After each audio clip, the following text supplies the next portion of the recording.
इसमें शक नहीं कि सूरज हमारे बाबा, चांद हमारी माँ, 11 सितारे तो वाज़े ही हैं।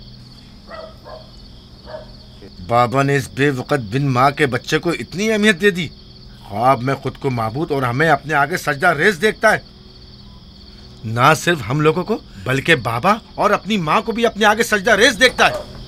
आज यहाँ से कोई नहीं जाएगा जब तक कि यूसुफ और हमारा मसला हल नहीं हो जाता। मैं अपने तमाम बेटों को एक साथ चाहता हूं,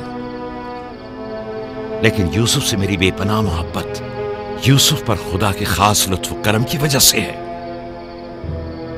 उम्मीद है कि मेरे बेटे इस मोहब्बत को समझ सकें और यूसुफ से हमेशा मोहब्बत से पेश आएं और उससे दुश्मनी न करें। क्या वाकई वो समझता है कि वो हम पर और हमारे माँ बाप पर बर्तरी रखता है और एक रोज हम पर हुक्मरानी करेगा? यूसुफ वहम का शिकार हो गया।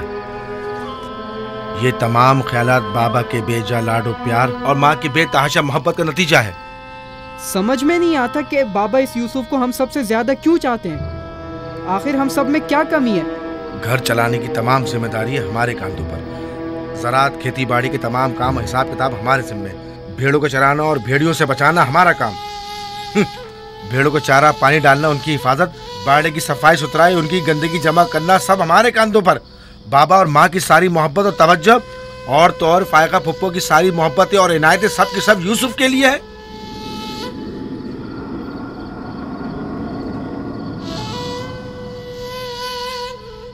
वो भी एक कमजोर और बेहैसियत बच्चे के लिए जो अपनी नाक तक खुद साफ नहीं कर सकता। बाबा की मोहब्बत और तवज्जो ही क्या कम थी जो अब हम पर बर्तरी और सरदारी करने के सुनहरी ख्वाब देखने लगा है। मैं बाबा को गुमराही में मुब्तला देख रहा हूँ। इन तमाम गलतियों का सर चश्मा वही है, लेकिन मैं चुप नहीं बैठूंगा और राहिल के बेटे की सरदारी को किसी सूरत कबूल नहीं करूंगा। हमें भी कबूल नहीं है, लेकिन इसका मुनासिब हल क्या हो सकता है? शायद तुम में बोलने की जरूरत ना हो, लेकिन मैं बोले देता हूं। यूसुफ को रास्ते से हटाना होगा।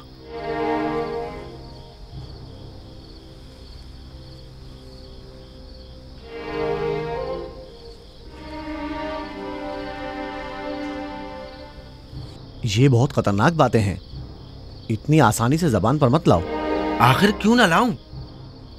इस तरह से बाबा को भी इम्तियाजी सलूक करने की सजा मिल जाएगी और यूसुफ भी हम पर सरदारी करने की आरजू अपने साथ अपनी कब्र में ले जाएगा। अगरचे मुझमें यहूदा जैसी जरूरत नहीं, लेकिन बर्दाश्त भी नहीं कर सकते। वैसे मेरे ख्याल में इसके अलावा और कोई हल भी नहीं है। बिल्कुल बर्दाश्त नहीं कर सकते। जब से यूसुफ ने इस दुनिया में कदम रखा है, सबकी तवज्जो का मरकज बना हुआ है और सबकी मोहब्बतें भी उसी के लिए हैं। बस अब बहुत हो चुका। आखिर कब तक बर्दाश्त करें और बाबा और माँ के होते हुए उसे कुछ ना कहें? ये मत भूलो, भाई का खून और बाबा की नाफरमानी ऐसा अजीम गुनाह है जिसके नतीजे मज़ाब जहन्नम यकीनी है। मेरे पास इसका भी हल है, तौबा। यूसुफ के कत्ल के कुछ अरसा गुजरने के बाद खुदा से बख्शिश तलब कर लेंगे और खुदा तो है ही बड़ा बख्शने वाला, हमें बख्श देगा। वैसे ही जैसे दूसरे गुनाहगार सोचते हैं, गुनाह करेंगे, गलती के मुर्तकिब होंगे और बाद में तौबा कर लेंगे। अरे तो और क्या, यूसुफ की मौत और बाबा की तवज्जो हासिल करने के बाद तौबा करके अपनी इस्लाह कर लेंगे। और क्या, और अगर खुदा ने तौबा की तौफीक हमसे सल्ब कर ली तो खताकार के लिए तौबा का इम्कान हमेशा मयस्सर नहीं होता, और अगर तौबा की तौफीक नहीं मिली तो हमेशा के लिए लानती हो जाएंगे और जिल्लत और रुसवाई आने वाली नस्लों के जहनों में बाकी रहेगी कि कुछ गुनाहगार पैगंबर ज़ादों के हाथ अपने ही भाई के खून में रंग गए। मैं लावी की बातों से मुत्तफिक हूँ, लेकिन सब बेफायदा हैं। लेकिन लावी और यहूदा से बेहतर कोई और हल हो तो पेश करें। सिर्फ मुखालफत करना और खुद को पारसा जाहिर करना ज्यादा मुश्किल नहीं। अगर ऐसा ही है तो कोई हल पेश करो। क्या हमारा मकसद बाबा की मोहब्बत और तवज्जो पाना नहीं है? वो तो है, हमारा मकसद बाबा की तवज्जो पाना है। बस तो फिर कुछ ऐसा करो कि बाबा की नज़र यूसुफ पर ना पड़े, उसे बाबा से दूर कर दो। वक्त के साथ साथ उनकी तवज्जो यूसुफ से हट जाएगी और तुम्हारी तरफ हो जाएगी। यह भी तो मुमकिन नहीं है, क्योंकि बाबा यूसुफ को अपने से दूर नहीं करेंगे। तो फिर आओ इस बारे में कुछ सोचें। पहले ये समझ लें कि यूसुफ को मारना कोई हल नहीं है। फिर बाबा से यूसुफ को दूर करने के बारे में कोई हल मिल ही जाएगा।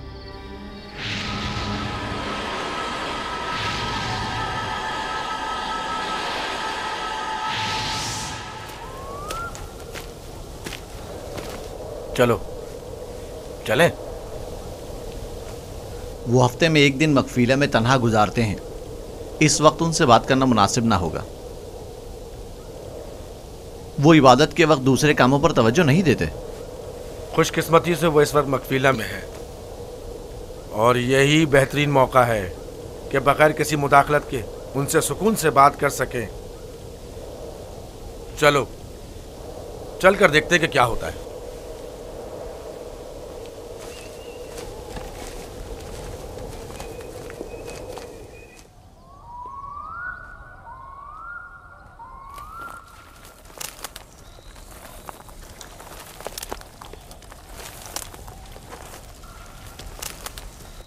सलाम बाबा। सलाम बाबा। सलाम बच्चों। अपने माबूद के साथ राज़ो न्याज में मशगूल हैं। आप हमारे लिए भी दुआ कर रहे हैं। तुम लोगों के लिए तो मैं हमेशा ही दुआ गो रहता हूं। यहां क्या कर रहे हो तुम? जानते हो ना कि आज मैं दूसरा कोई और काम अंजाम नहीं देता। हम आपसे इजाज़त लेने आए हैं ताकि यूसुफ को अपने साथ सहरा ले जाएं। क्या हुआ? अचानक तुम्हारे जहन में यह ख्याल क्यों आया? वो कोई ख़ास बात नहीं, बस हम चाहते हैं कि यूसुफ को अपने साथ सहरा ले जाकर थोड़ा तफरी करें, खेलें कूदें और उसे जानवर चराने के कुछ तौर तरीके भी सिखाएं। तुम्हें तो पता है कि अभी तो यूसुफ के खेलने कूदने के दिन हैं। जब बड़ा हो जाएगा तो वो भी तुम्हारी तरह सहरा में जाएगा। हम वादा करते हैं उसका ख्याल रखेंगे। हाँ बाबा, हम वादा करते हैं। अभी मुनासिब नहीं, बाद में फिर सही।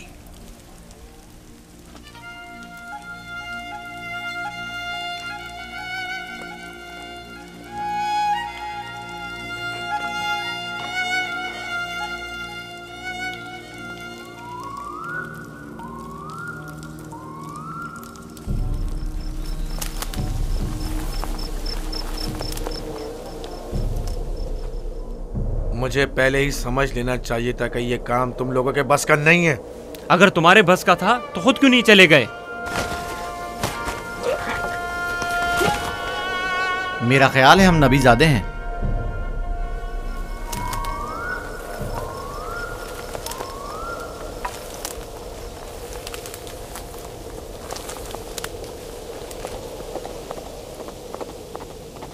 मुझे पता था यूसुफ को सिवाय कत्ल करने का कोई दूसरा रास्ता नहीं।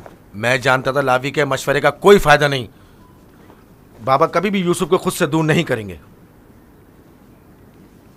तुम लोग बाबा की मौजूदगी में तो यूसुफ को मारने से रहे या मार सकते हो। हर सूरत में पहले यूसुफ को बाबा से जुदा करना होगा, फिर उसके बारे में कोई हल सोचना होगा।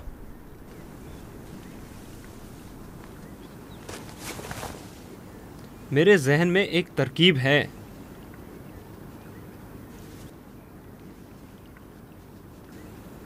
अब एक ही शख्स है जो बाबा को राज़ी कर सकता है कि वो यूसुफ को हमारे साथ सहरा जाने दें। वो है खुद यूसुफ।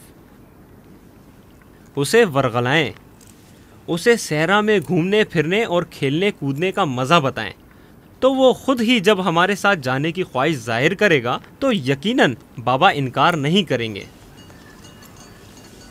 ये भी ठीक है, ऐसा करके देख लेते हैं।